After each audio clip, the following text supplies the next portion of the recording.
Excellencies, distinguished guests, ladies and gentlemen.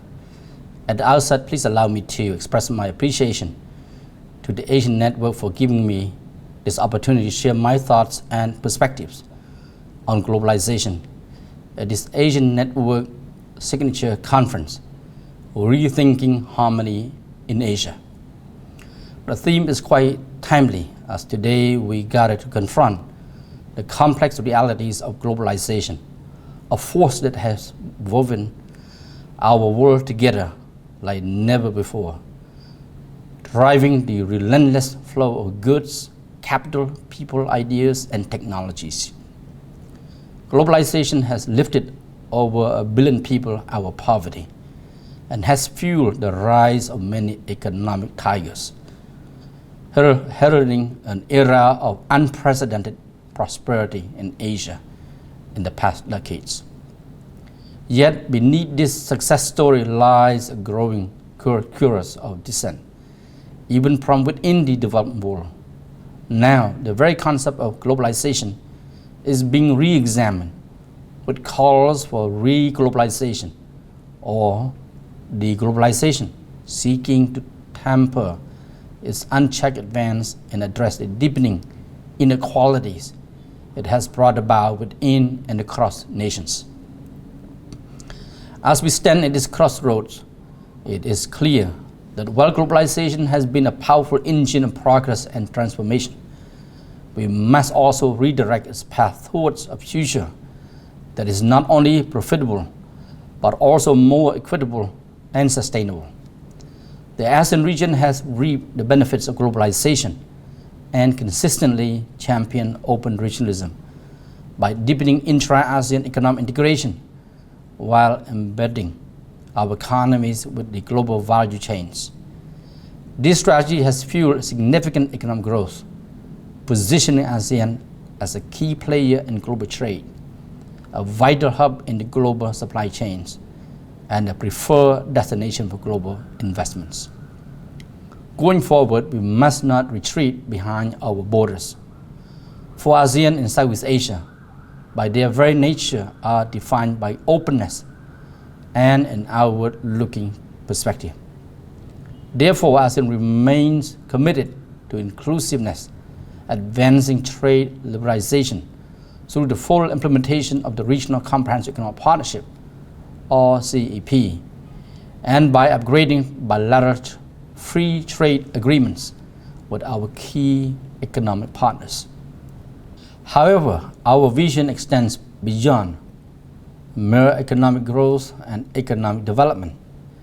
We are dedicated to pursuing sustainable and inclusive development, not only as a noble goal, but as a crucial driver of our future success, striking a balance between economic growth and environmental protection, and ensuring more equitable dividends from economic development and sustainability will enable us to continue benefiting from global integration.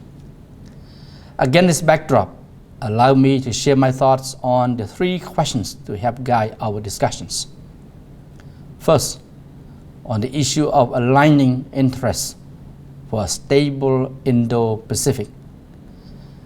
Amid escalating greater power competition, it is vital to recognize that the US, the EU, and key Asian nations share a fundamental interest in advancing economic growth and tackling global challenges. This shared goal rests on the prerequisite of peace and stability. The ongoing wars in Ukraine and the Middle East, along with their global economic fallouts, serve as stark reminders that we must not let this happen in Asia. The ASEAN Outlook on the Indo-Pacific, or AOIP, introduced in 2019, offers a comprehensive and inclusive framework to align our shared interests and foster our practical cooperation. With a positive outlook and an informative agenda and inclusive approach, focusing on the 4 priority areas of practical cooperation, namely economic cooperation, connectivity, maritime cooperation, and sustainable development. It opens wide avenues for collaboration and bridges the varying economic and strategic interests across the Indo-Pacific. Second, on the South China Sea question, it is deeply complex, involving territorial and maritime disputes among the claimant states. The need to maintain peace, stability, and freedom of navigation in the regional maritime domain, and the application of international law, particularly the UN Convention on the Law of the Sea, or UNCLOS, to uphold the rules-based international order. ASEAN has long played a constructive role in this regard through our efforts to implement the Declaration on the Conduct of Parties in the South China Sea, or DOC, and the ongoing negotiations on a Code of Conduct, or COC. While COC talks continue, the immediate priority is to defuse tensions and enhance conflict prevention, promote strategic trust, and manage possible conflicts. I am pleased to note that at the recent ASEAN Ministry meeting in Vientiane, China and the Philippines reached a provisional agreement to diffuse their tensions in the South China Sea.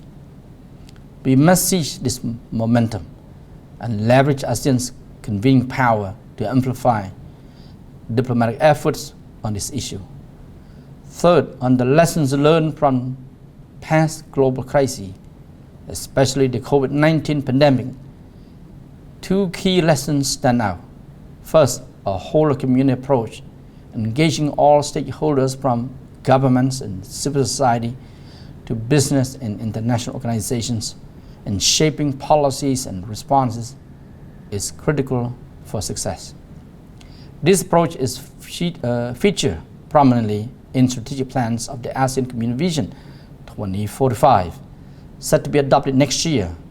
Second, despite its inherent challenges, multilateralism remains a critical pathway for building a sustainable and resilient future. As the world evolves, so too must our approaches and strategies. Yet certain principles remain constant in shaping our future. A resolute commitment to peace, dialogue, diplomacy, and cooperation. A forward-looking agenda that rejects zero-sum thinking, and an unwavering focus on achieving inclusive, sustainable development for all. These are the values that will guide us through change and deliver a better future for our people. Thank you. I wish everyone a productive and candid exchange of views.